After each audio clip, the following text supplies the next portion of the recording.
हाय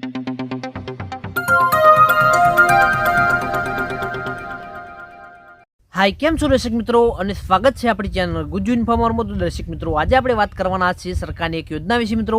તો આ યોજના ખાસ કરીને આપણી જે ગર્ભવતી મહિલાઓ છે એમના માટેની આ યોજના છે મિત્રો। તો આ યોજનાનું નામ છે મુખ્યમંત્રી માતૃશક્તિ યોજના 2024 મિત્રો। તો આ યોજના વિશે જાણીએ કે શું છે આ યોજના અને કેવી રીતે લાભ લેવાનો છે, કોને કેટલો લાભ મળે છે, એ જે છે માહિતી છે, બધી જ માહિતી આજે આપણે વિડીયોમાં આપવાના છે। તો ચાલો જાણીએ કે શું છે એની માહિતી મિત્રો। તો સૌથી પહેલાં તો વાત કરીએ મિત્રો કે આ મુખ્યમંત્રી માતૃશક્તિ યોજના શું છે।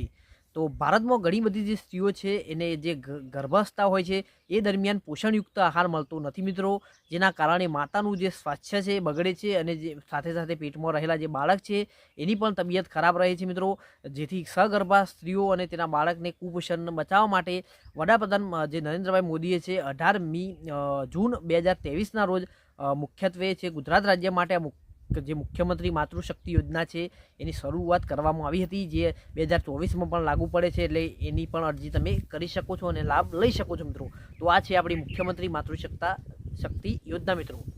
તો આગળ વાત કરીએ આ યોજના વિશે મિત્રો કે મુખ્યમંત્રી માતૃશક્તિ યોજનાનો હેતુ શું છે મિત્રો। તો જાણીએ કે આ યોજના દ્વારા સરકારે ઉદ્દેશ સાથે શરૂ કરવામાં આવેલી છે જ્યારે સ્ત્રી ગર્ભાવસ્થા સમય આવે ત્યારે તેને પોષણયુક્ત આહાર મળી રહે, જેથી ન તો તેના સગર્ભા સ્ત્રી જે છે એ કુપોષણનો ભોગ ના બને અને ન તો તેના પેટમાં રહેલું બાળક પણ કુપોષણનો શિકાર બને। અને મુખ્યમંત્રી માતૃશક્તિ યોજના અંતર્ગત ગુજરાત સરકાર દ્વારા જે સગર્ભા મહિલાઓ છે એમને દર મહિને ચણા તેલ અને તુવેરની દાળ આપવામાં આવે છે, જેથી તેના સેવનથી જે સગર્ભા સ્ત્રીઓ છે એ યોગ્ય પોષણ મળી રહે અને તેના બાળકનું સ્વાસ્થ્ય પણ સારું રહે મિત્રો। તો આ એનો હેતુ છે। તો આગળ વાત કરીએ દર્શક મિત્રો કે આ મુખ્યમંત્રી માતૃશક્તિ યોજનાની લાભ અને વિશેષતાઓ શું છે મિત્રો, એના વિશે જાણીએ મિત્રો। તો આ યોજના દ્વારા છે સરકાર જે ગર્ભવતી મહિલાઓ છે એમને દર મહિને 2 કિલો ચણા, 1 કિલો તુવેર દાળ જે છે મિત્રો અને 1 લીટર સિંગ તેલનું તેલ છે આપે છે।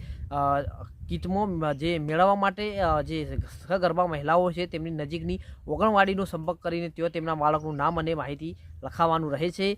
જે મહિલાઓ વર્ષ 2022 પછી પ્રથમ વખત ગર્ભવતી બને છે એટલે ગર્ભવતી હોય છે અથવા તે જે મહિલાઓ સગર્ભા માતા હોય છે તેમનું નામ સગર્ભા તરીકે અથવા તો જન્મથી 2 વર્ષના બાળકની માતા તરીકે આરોગ્ય વિભાગના સોફ્ટવેરમાં નોંધાયેલ હોય તો તેમની નોંધણી કરાવવા મહિલાઓ યોજનાનો લાભ લઈ શકે છે મિત્રો।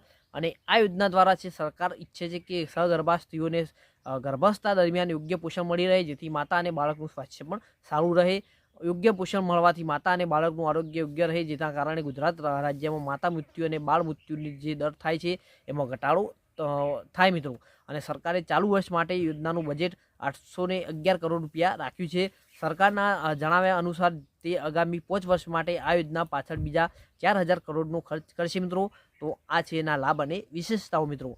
તો આગળ વાત કરીએ મિત્રો કે આ યોજનાનો લાભ મેળવવા માટે છે એ કઈ પાત્રતાઓ જોઈશે મિત્રો, તો એના વિશે વાત કરીએ મિત્રો। તો જે મહિલા છે ગુજરાત રાજ્યમાં આદિવાસી બહુલ વિસ્તાર છે તેવા વિસ્તારોની મહિલાઓને આ યોજનાનો લાભ છે એ મળવાપાત્ર બનશે મિત્રો। એના પછી વાત કરીએ મિત્રો તો જે મહિલાઓ છે એના સિવાય મિત્રો આદિવાસી વિસ્તારની જે મહિલાઓ છે એના ઉપરાંત પણ જે અન્ય સમાજની મહિલાઓ છે એમને પણ જે લાયકાત જે આ યોજનાની છે એ રહે છે, એટલે કે એ પણ આ યોજનાની અમુક સમાજની જે મહિલાઓ છે એ લઈ શકે છે। એટલે કે તમારા જે ગામની આંગણવાડી હોય ત્યાં જઈને તમારે તપાસ કરવાની કે કઈ જાતિની અને કઈ મહિલાઓને આ યોજનાનો લાભ મળે છે, એ અલગ અલગ કેટેગરી પ્રમાણે લાભ મળતો હોય છે મિત્રો। એટલે તમે તમારી આંગણવાડીમાં તમે તપાસ કરી શકો છો મિત્રો। તો આ એની જે છે મિત્રો પાત્રતાઓ છે। એના પછી વાત કરીએ મિત્રો કે આ મુખ્યમંત્રી માતૃશક્તિ યોજના માટે જરૂરી દસ્તાવેજો એટલે કે આપણે ડોક્યુમેન્ટ કયા જોઈશે મિત્રો। તો એના માટે તમારે ડોક્યુમેન્ટમાં જોઈએ તો આપણે આધાર કાર્ડની જે ફોટોકોપી એટલે ઝેરોક્સ જોઈશે મિત્રો, મોબાઈલ નંબર જોઈશે, તમારો બાળકનું જન્મનું પ્રમાણપત્ર છે એ જોઈશે અને હોસ્પિટલમાં જે દાખલ કરેલી માહિતી છે એ જોઈશે મિત્રો।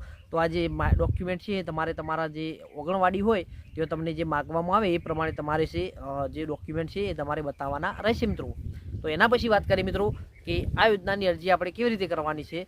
તો આ યોજનાની અરજી છે તમે ઓનલાઈન પણ કરી શકો છો અને ઓફલાઈન પણ કરી શકો છો। તો હું તમને જે છે માહિતી આપું છું કે ખાસ કરીને તમે તમારી જે ગામની કે તમે જો પણ રહો છો ત્યાંની તમારે જે ઓગણવાડી હોય ત્યાં તમારે જવાનું છે અને ઓગણવાડીમાં તમારે જે છે આ યોજનાની તપાસ કરવાની છે, એની પાત્રતા તમારે જાણવાની છે અને એના પછી તમારે જે છે આ યોજનાની અરજી જે કરવા માટે તમારે નોમ નોંધાવવાનું છે મિત્રો. એટલે કે તમારી ઓગણવાડીમાંથી તમારી જે રજિસ્ટ્રેશન હશે થઈ જશે.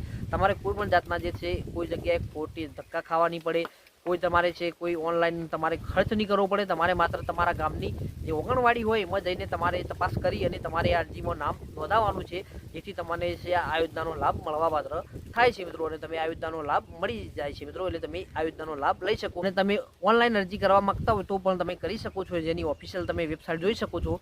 આ એની ઓફિશિયલ વેબસાઇટ છે. એના સિવાય જે એનો ઓફિશિયલ જે આપણે કસ્ટમર કેર નંબર હોય એ છે, એમાં પણ તમે કોઈ તમારી જે તપાસ કરવી હોય તો તમે પૂછી શકો છો અને તમારે કોઈ પણ માહિતી મેળવવી હોય તો તમે મેળવી શકો છો મિત્રો.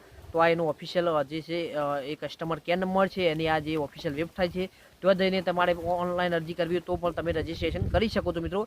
પણ તમારે ઝડપી તમારે લાભ લેવો હોય તો તમે ઓગણવાડીમાં જઈ અને તમે માહિતી મેળવીને અરજી કરો છો તો તમને ઝડપી જે છે લાભ મળવાપાત્ર થાય છે મિત્રો. તો આ હતી આપણી જે મુખ્યમંત્રી માતૃશક્તિ યોજના 2024ની માહિતી મિત્રો. જો તમને આ માહિતી પસંદ આવી હોય તો વિડીયોને લાઇક કરો, શેર કરો અને આપણી ચેનલ ગુજ્જુ ઇન્ફોર્મને સબસ્ક્રાઇબ કરો, જેથી આવી અવનવી માહિતી તમને આપતા રહીએ અને તમે આવી યોજનાઓનો લાભ લેતા રહો મિત્રો. વિડીયો જોવા માટે તમારો ખૂબ ખૂબ આભાર.